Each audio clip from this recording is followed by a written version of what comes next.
Hello again, everyone. Edwin Learnard back once again. In this YouTube astrological segment, I'm going to be giving you my Leo July 2020 horoscope forecast, part 1 of 2.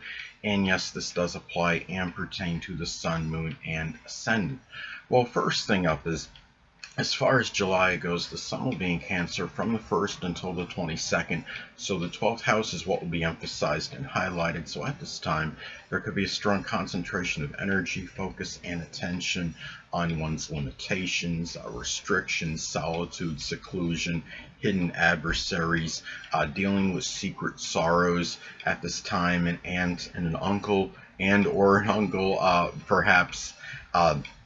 It could be just on issues that are just generally very private at this time and hidden. And given that we're talking about, we're talking about the Cancerian energy, a lot of this may be done with a lot of dedication, devotion, and tenacity. This focus on one's limitations and restrictions. Keep in mind that the Sun rules either the left or the right eye, depending on gender. So this could also be an indicator of some kind of eye limitation or restriction or issue.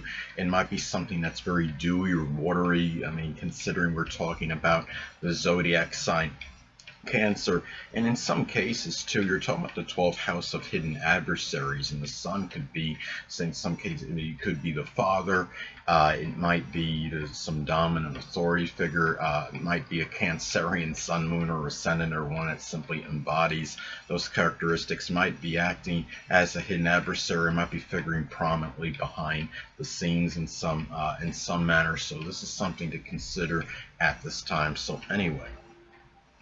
Well, next thing up, well, the Sun will be in Leo as far as July goes from the 22nd until the 31st. So the first house is what will be emphasized and highlighted at this time. There could be a strong concentration of energy, focus, and attention on new beginnings, the physical body, vitality, energy. The early childhood could be people that were prominent in your early childhood, the self, a grandmother, even making first impressions, one's outlook on life at this time. And given that this is, you're talking about Leo energy, a lot of this may be done with a lot of self-assuredness, a lot of confidence, really done in a way with a lot of vigor as well. And this is something, and a lot of that Leo-like ferocity, I would say. And remember that Leo energy could be nearly inexorable and indefatigable. So this could be a time, you're talking about the first house of vitality and energy and Leo. This could be a time where this could be a very tremendous period as far as your energy and vitality level may be abundant at this time, to say the least. But when looking at this as well, and it might be and also this could shine the light, so to speak, on maybe someone that was prominent in your early childhood.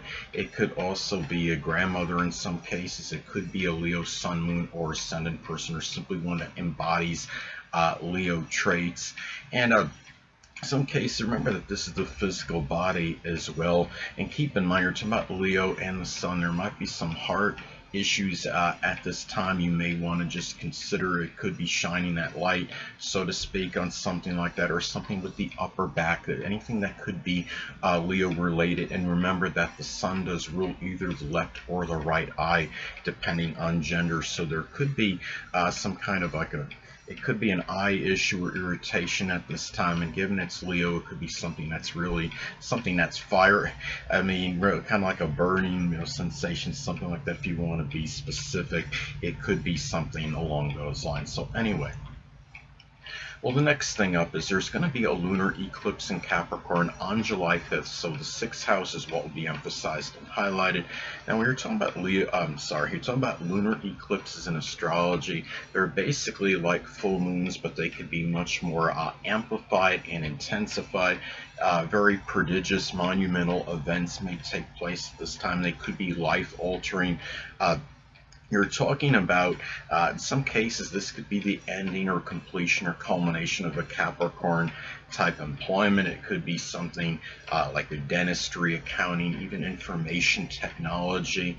It could be working with structure or something like with architecture, politics, government, anything that could be Capricorn related, some kind of business. And the difference between this and how it could manifest in contrast to an actual, like a regular full moon, this could have been something maybe that was done for a protracted period and you just finally had enough. It could be a time where this ending is something of very much significance because it could have marked an ending to something that you had done for a very prolonged period.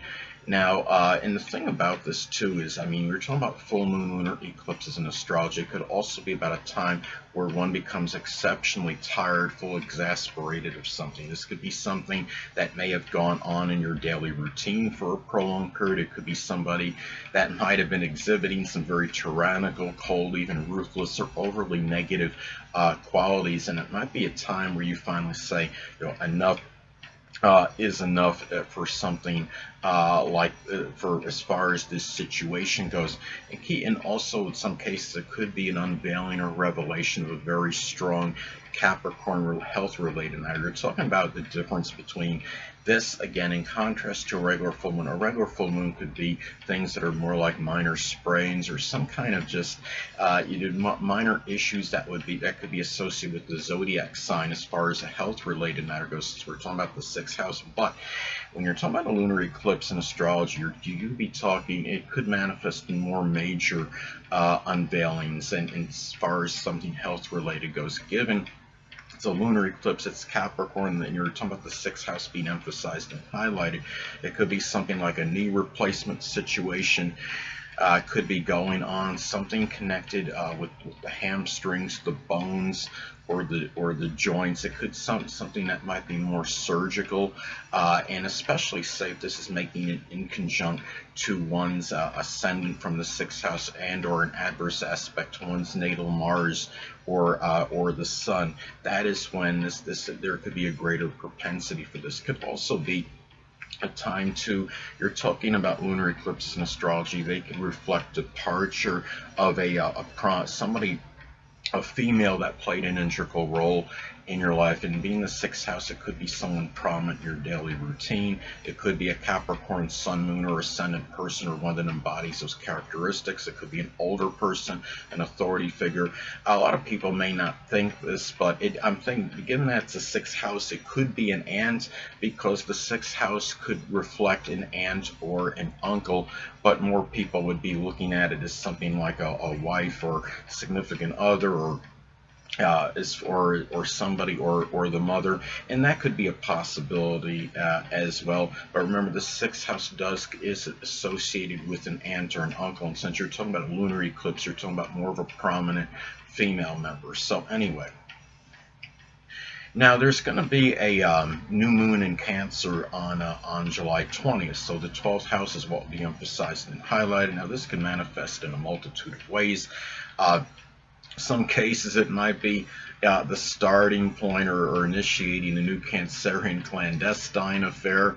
It could be with a Cancer, Sun, Moon, or Ascendant person, or simply one that embodies Cancerian traits. One may be starting, maybe providing some warmth or safety and security, or even a home for those less fortunate than yourself, such as somebody that's impoverished or oppressed or homeless or hungry. It could also be a time too where you may begin to, Cancerian energy could be very protective, where you may begin to protect yourself more as far as hidden adversaries may go, whether it's on your computer or it's in your home. Cancerian energy can be associated with the home. It could be where you may begin to wire your home with very high-tech alarm systems at this time. Maybe it could be training for some self-defense course where you can combat people that are basically hidden foes if you're in a bad neighborhood, especially Leo. Could also be a time where you may begin to tenaciously maybe do something that is 12th house related, such as something with photography or chemistry, or maybe something with the paranormal or poetry or dancing, anything that could be 12th house related, something with the metaphysical. It could be something out of your home that could be something 12th house related, again, such as something with the metaphysical, which includes astrology. So Anyway. Well, next thing up, there's Mercury will be in Cancer, so the 12th house is what will be emphasized and highlighted. Now, this can manifest in a number of ways as well. You might find yourself communicating about Cancerian limitations, such as matters pertaining to your home, your family, your safety, your security, how protected you feel. Hold on a moment, people.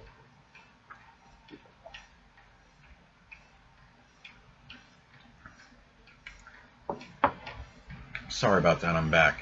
And it could be about extemporizing in your communications regarding 12th house matters, or even in writing. It's about something 12th house related, like the metaphysical, which includes astrology, poetry, dancing, chemistry, the paranormal, writing about people that are less fortunate than yourself, maybe matters with imprisonment, confinement. Could also be a time to remember that Mercury can also be connected with siblings, cousins, neighbors. It could be that Cancerian siblings, cousins, or neighbors might be figuring more prominently in your private life at this time and dealing with your limitations, your restrictions. It could be, I mean, in a lot, and whether they're more beneficial in this way or more to your detriment. A lot of that could be predicated and dependent on aspects that are made to points in your chart. Say a sextile or trine to your natal Jupiter, they might be very auspicious in these matters, but say an adverse aspect to your natal Saturn, they might be causing more sorrow and even more limitations and sadness in connection with these matters. So anyway, last but not least, well, Venus will be in Gemini, so the 11th house is what will be emphasized and highlighted. So at this time, well, you might find yourself valuing Gemini-like aspirations and goals. It could be matters with communications, mental stimulation, doing something with communication, like data or satellite communications, writing, journalism, reporting, doing something with the hands, like something like that requires dexterity, such as auto refrigeration mechanics. This could also be about the love of mental stimulation with friends, with acquaintances, even stepchildren, if applicable. You might find yourself spending money as fast as you're earning it. And again, it could be with people that you know in groups or clubs or organizations. It could be friends, acquaintances, stepchildren, if applicable. You might also find yourself, if you're unattached this time, you might connect with a Gemini sun, moon, or ascendant person, or one that embodies those characteristics. It could be somebody that could be in a group, a club, an organization, somebody you might meet through social media. Maybe it's a friend where it escalates, or a friend or acquaintance, and it escalates into something stronger.